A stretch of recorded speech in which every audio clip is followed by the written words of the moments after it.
Reka subire ndabaramutse kandi ndabahe n'ikaze mwese shuti banywanyi bacu mukunda kandi mugakurikira amakuru n'ibiganiro dutambutsa kuri isheni ya Imwe Rudende Isange TV.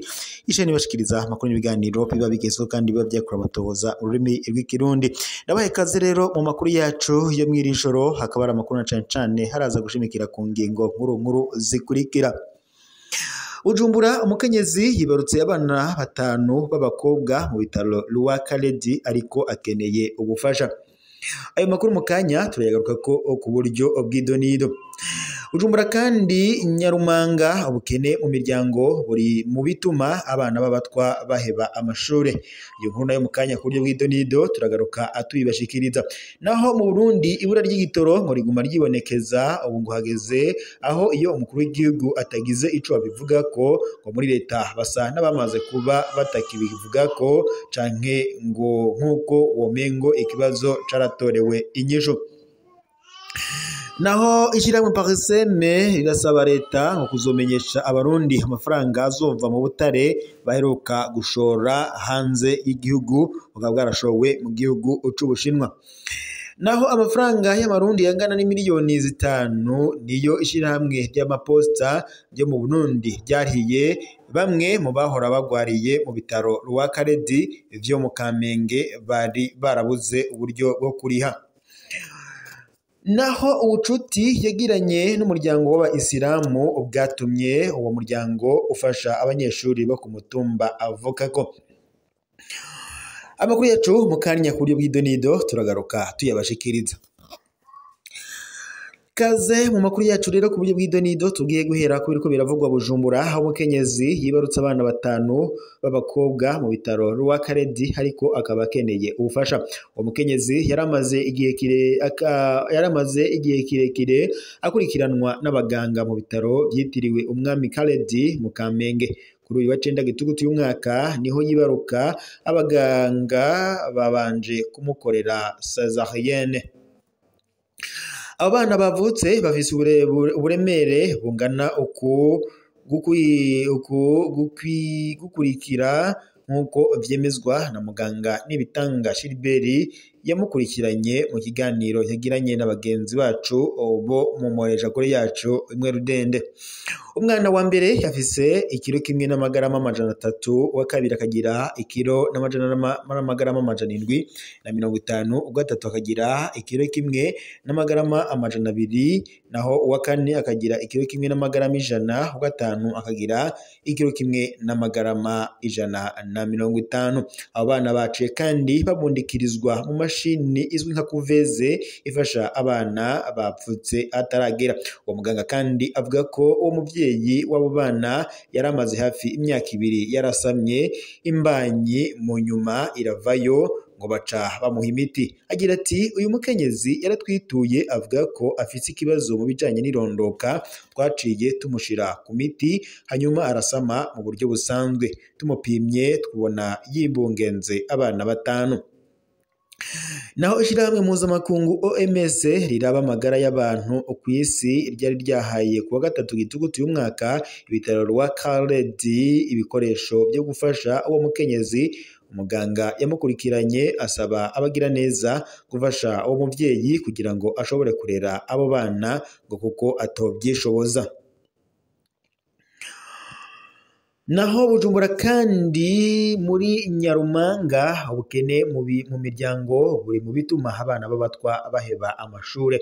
Bamwe mu bavyeyi bo mu bwoko bw'abatwa baba muri site Nyarumanga, zone Buterere, komine Ntahangwa, intara ya Bujumbura, bavuga ko ubukene buri mu miryango, kubura ivyo gufungura bavuye ku ishuri, hakiyongera ko ndetse ibura ry'ibikoresho by'ishure biriko biratuma abana b'abatwa bo muri iyo site ya Nyarumanga baheba amashuri.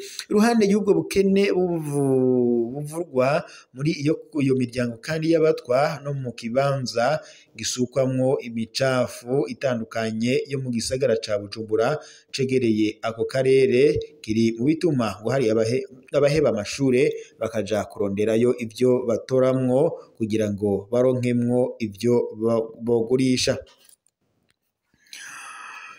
Ngenzi Ernest umwe mu batowe aho muri iyo site Nyarumanga aremeza ko ikibanza gisukwamo iyarara cegereye iyo site kiri mu bituma abana bo mu bwoko bw'abatwa baheba amashure ngo naho yemeza ko bagerageza guhimiriza abo bana kwijukira ishure.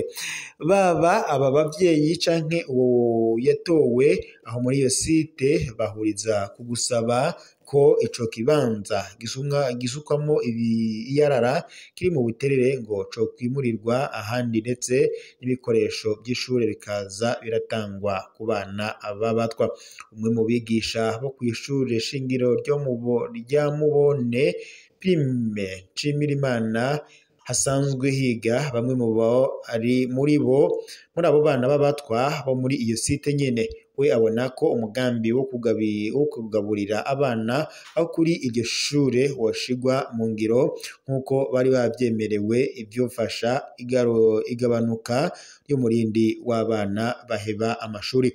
Imiryango y'abatwa iharurwa muri 450 niyo iba muri iyo site Nyamuranga nk'uko vyemezwa na Ngenzi Ernest umwe mu batowe aho muri iyo site.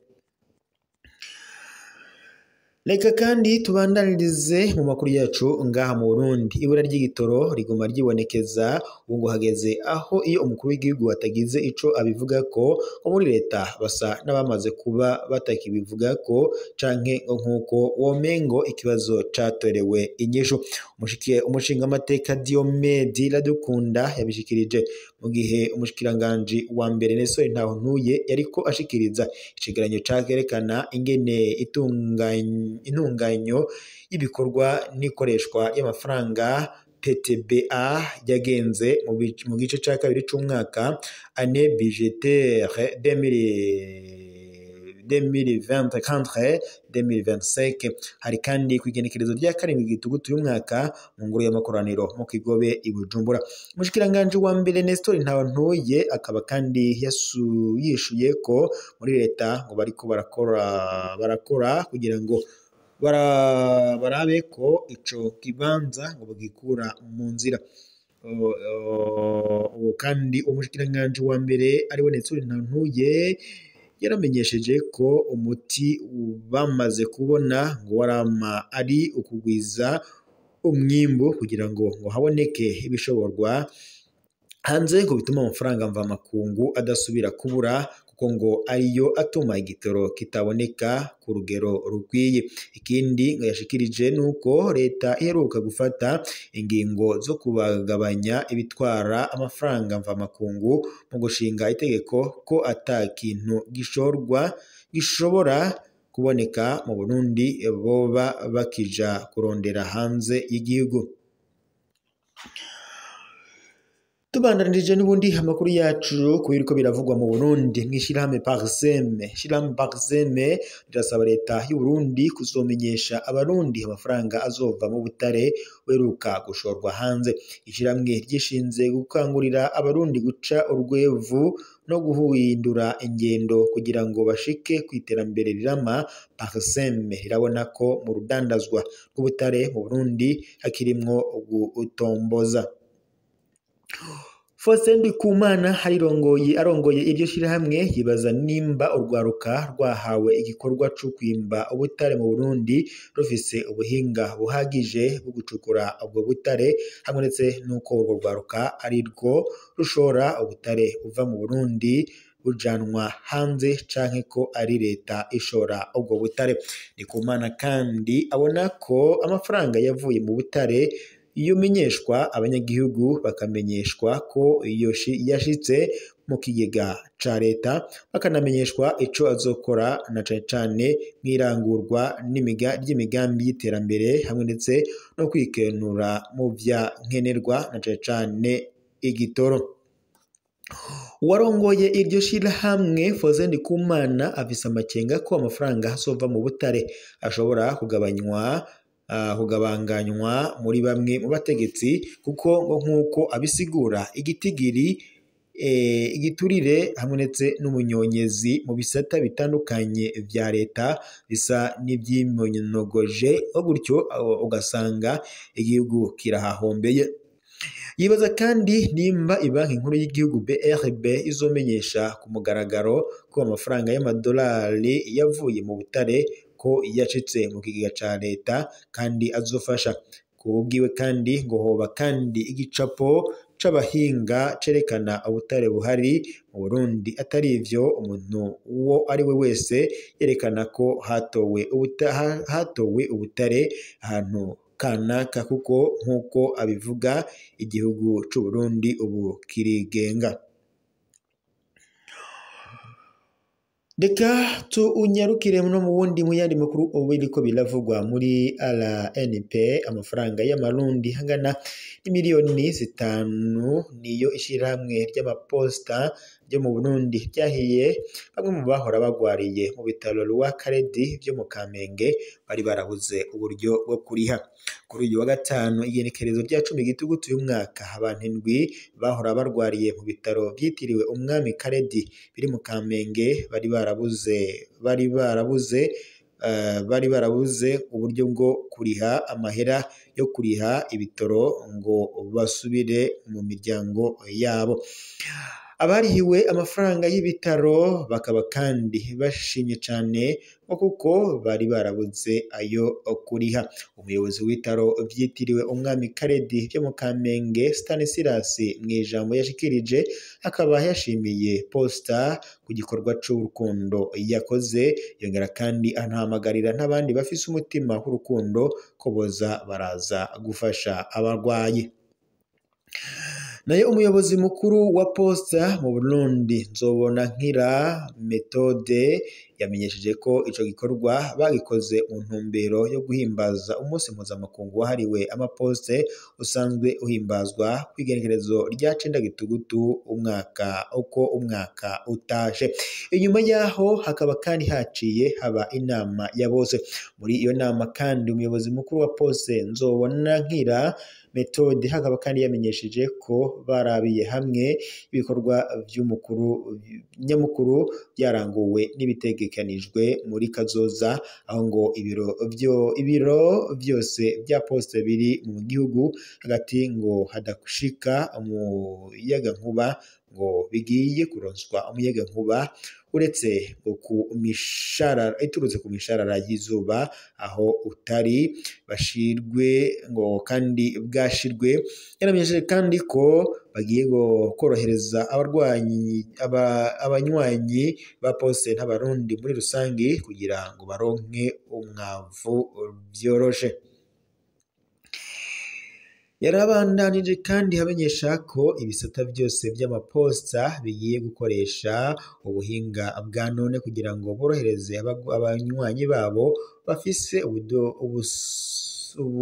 ubusandugu bwa posta ngo kandi amadosiye ajanwe n'amadeni ngubu agiye gukorerwa mu ntara atiriwe aramanukanwa i Bujumbura. Ico twamenyesha nuko kandi haronkejwe impapuro z'iteka abakozi ba poste bakoze neza ndetse n'abamaze imyaka myinshi bakorera poste bangana na 95. Naho mu yandi makuru, ubucuti ngo yagiranye n'umuryango w'abayisilamu bwatumye uwo muryango ufasha abanyeshuri bo ku mutumba avuga ko amakaye 6,000 sanfeye n'amakaramu 1,500 aciye amafaranga y'amarundi 890 miliyoni 8,900 niyo yatanzwe ku muhingamo wo kuri uyu 9 gitugutu uyu mwaka mu muryango w'abayisilamu Ahmadiyya du Burundi. Ibyo bikoresho by'ishure byahawe abanyeshuri bagera ku 800 bo ku mashure atatu ariyo Ecofo, Kiri Ecofo, Lohelo ndetse na Ecofo Gisyo yo ku mutumba Buhinyuza, zone Mariza ya komine Rumonge. Umushikiranganje w'ubutungane Altemo Katihabwa yaje gushikiriza ibyo bikoresho, yarashimira umuryango w'abayisilamu Ahmadiyya Dibehondi kuko ngo ubucuti budasanzwe yagiranye nawo ngo nibwo bwatumye batanga ibyo bikoresho mu ntumbero yo gushigikira abana bo ku mitumba yatayeko uruzogi akaniga ko ngo kugeza mu mwaka wa 6. Minani Augustin Mistanteri wa komine Rumonge yarakengurutse ku bwako gakemanyi atera kamo abana baronkejwe ibyo bikoresho by'ishure ngo kubibungabunga maze ngo bize bibafashe kwigana umbwira no kugira umwete maze ngo baronke umwimbu mwiza. Ico ngomeye nuko kandi umwana umwe wese yaronse amakaye 7 impapuro 100 n'amakaramu 2 nkuko amakuru dukura ngaho abishikiriza. Reka roshimire mwese bari kumwe natwe mu makuru n'ibiganiro tubashikiriza muri iyi saha dusozere ngaha tuza gusubira mu makuru raza kuba ageze.